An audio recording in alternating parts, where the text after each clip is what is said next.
Now I'm tired of young blood squawking about the good and bad in life, cause everywhere you're gonna wonder, you're gonna find misery, hate, and a whole Mickey had a lot of funny old background. His auntie turned tricks, as they said, no, but she didn't like being too close to men, so when she lured her trick into the garage court, Mickey's job was to stand there with a baseball bat, whack him over the head, take his money and run. He didn't really see this as much of a career in front of him, so he relocated to New York because he wanted to be a jazz player. He wanted to play trumpet like Mickey, like Dizzy Gillespie. So he got a job washing dishes. With his first $150, he had what they call a slow eye. I'm not very know much about it. He wasn't cross-eyed, but his one eye was slower to relocate the other one.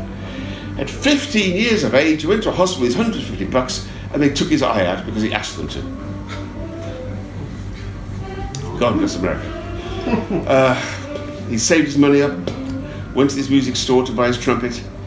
The glib salesman there convinced him he should buy a guitar, which he did.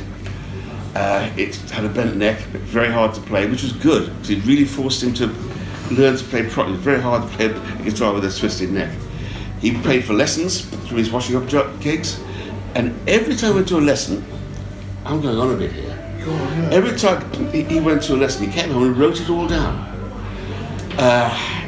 After a while, he got on the road playing guitar, got in a combo, and set off on a coast-to-coast tour, east to west. Somewhere near California, the band ran out of money, ran out of gigs, and he hitchhiked into Los Angeles, and Pee Wee Creighton was playing in a ballroom just outside Los Angeles, because he was a guitar player singing. And Mickey went to hear him, of course. And outside was part of Cadillac Eldorado in white, which of course Mickey sort of fancied it. Went into the dressing room afterwards, and apparently he said to Pee Wee, he was a bit of a star, he said, "Pee Wee said, how come you got a Cadillac Eldorado out there? Play chicken shit guitar like you do." So anyway, that convinced him to become a blues guitar player. So he forgot about jazz, and he got a gig playing. He was a house guitar player for Atlantic Records. I don't know if you know what that means exactly, but Atlantic was churning out hit after hit after hit. Mickey said he would go in 10 o'clock on a Monday morning into the studios and say, "Hello, Maisie." And she said, "Oh, Mr. Baker." He said, "Where am I today?" To Studio 3 with the Drifters. Okay. And he'd do 3 songs by lunchtime. Have some lunch, come back. Okay, where am I supposed to do? Oh, Studio 5 with the Coasters. He is on so many records in your dad and mother's record collection you will not believe. Then he wrote a song called Love is Strange, a hit with himself and Sylvia Vanderpool, who then was Sylvia Robinson before. No, she was Sylvia Vanderpool. She married Joe Robinson, a World Platinum, and recorded Love is Strange, Mickey's song, which was a monstrous hit for him and Sylvia, as Mickey and Sylvia. Exactly 10 years later, it was a hit for the Everly Brothers, and 10 years after that, it was on none of the million seller, it was on the first Paul McCartney Wings album, and he wrote the song. He found out he was being cheated out of his royalties. Oh, what a surprise. And he got disgusted.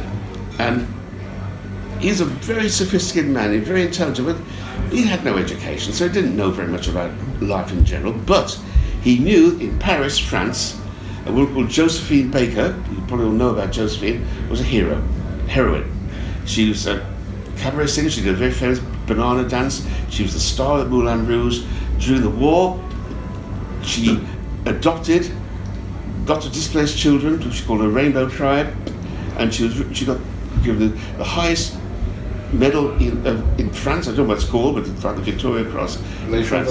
Légion d'honneur, that's right. And he knew she was a big deal in Paris. So he said, "Well, she's black, I'm going to Paris." And he got on the Ile de France. And her name Baker as well. So he got on the Ile de France with a guitar case in one hand, all his worldly belongings in his other hand. He got the Ile de France, he to Cherbourg, he took the train to Paris. And this next part of the narrative, I have 2 versions of. One from Mickey and one from a man called Georges Barclay. And they're remarkably similar. Mickey had heard about Barclay Records, the big French record company. Most record companies like in France, like Pathé Marconi, would lease in stuff from the other EMI groups worldwide and release that as well. Barclay recorded French products. So he went into the Barclay office, said to the girl, I want to see George Barclay. I'm Mickey Baker. And he goes, oh yeah, big deal. So, Mr. Barclay, there's some bloke out there says he want to talk to him. George said, Mickey Baker. Well, he embraced him.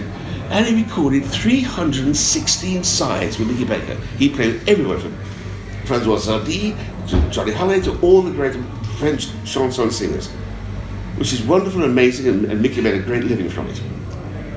Amazingly, he never recorded Mickey Baker as Mickey Baker, and I never understood why. We being Dr. Ross and myself this time, we played a festival in Nancy in France, and Mickey Baker was on the bill. Now, I didn't know anything about Mickey other than he's recorded in America. I didn't know what he'd done in France. I knew him as one of the great rock and roll rhythm and blues guitar players ever. We got to the hotel, Dr. Ross and I threw my bag on my bed. I went outside with a cardboard thing I'd written on it, the name of the venue, which I can't remember it is now. Carrefour. I said, I've read all this before. Yeah, take me to Carrefour, I said. So I got the cab, and he took me to a supermarket called Carrefour. Went inside, and Mickey Baker, the fabulous Mickey Baker, was sitting in the corner of a restaurant in a supermarket playing solo guitar to a crowd of people who weren't even listening to him.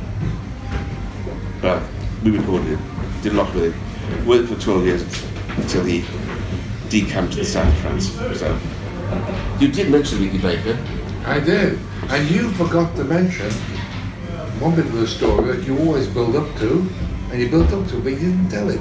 Sure. Writing down the lessons. I'm sorry, yeah. When he got short of money in France, he referred to all his notes of his early guitar lessons, and he produced in the end no less than 14 guitar tutor books. I was at an event last Friday in Wolverhampton. It was a heavy metal event to do with Black Sabbath, and there's a guy there with his head was shaven, his hair in the middle was long. You can imagine what he looked like, a real thug. I mentioned Mickey Baker, and he fell over.